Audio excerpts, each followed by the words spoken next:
Zangu karibu sana kwenye YouTube channel ya Malkia Tupike Chakula Complete. Tunaweza kupika full hivi na ukaenjoy nyumbani. Tunaanza kwa kuchemsha kisamvu. Kisamvu ni majani ya maboga kwa wale wasiojua, ya mihogo, sio ya maboga, majani ya mihogo yamesagwa ama kupondwa. Kwa hiyo tutaweka kwenye sufuria, tutaweka cooking paste, afu nitaweka kidonge cha supu, nimetumia cha Royco na siginia huko kwenye kisamvu chako, kinaleta ladha nzuri sana. Nimetumia ladha ya beef, unaweza kutumia chochote kile. And then nitaweka chumvi, nitaweka kitunguu maji na cha kutosha actually, afu utaongeza na maji. Baada ya hapo sasa kipe muda kichemke kiive vizuri. Wakati kinachemka tutaendelea kupika wali. Kwa sababu ninataka wali wangu nianze kukaanga, nitaweka mafuta kidogo ya nazi, alafu nitaweka chumvi na kuanza kuchanganya ama kukaanga kwa dakika 5 hivi. Ninapenda sana ile harufu ya mchele nikiwa na ukaanga kabla ya kuupika.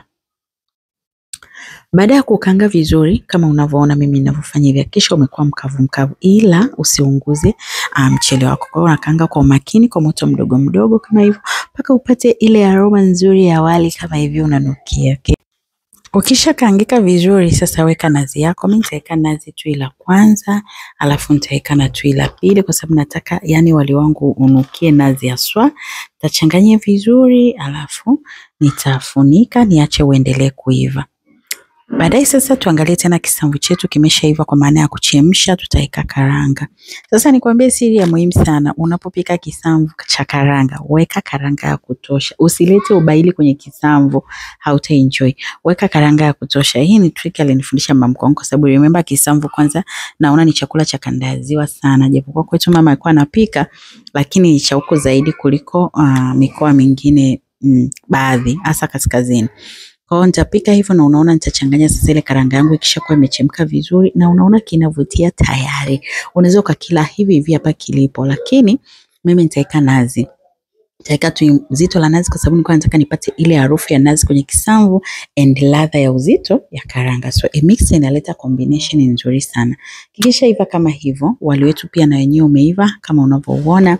Tutageuza vizuri, alafu tutakuwa tayari kwa ajili ya kuplate. Hii inaweza ikawa iftar yako na utaongeza tu uji ama chai na ukafurahia na familia yako. You don't need a fortune watu kula vizuri kama mmefunga kwa Rezma ama Ramadhan.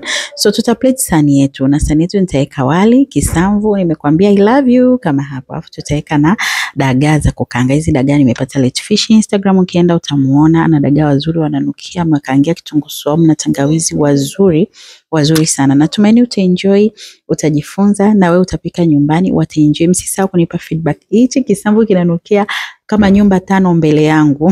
Mtu anaweza kasikia. Mpaka wakati mwingine usahau kusubscribe. Ninakupenda and bye.